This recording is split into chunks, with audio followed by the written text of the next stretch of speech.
si Dylan. Ayaw, Bi, mauli nga lagi ko. Di na lagi ko mo iban. Bubuan man tanin mo.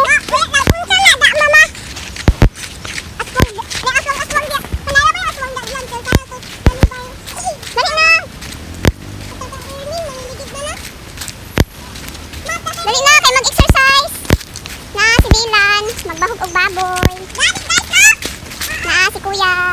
Ni grabe man, kimbot man. Hala to daw. Ni grabe ka abti. Asan si tatay? Ito na. Ayun, kabaho anak. Ayun, Bi. O, suong na ta. Suong.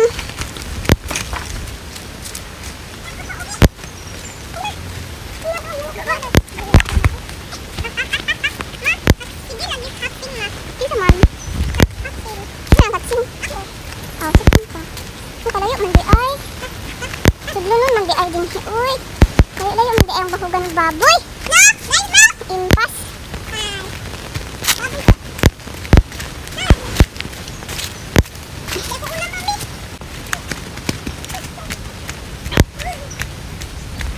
Kaya may din po. Ito sa baboy. Mga batin. Bago ng batin ni ate. Napagazib in koranan.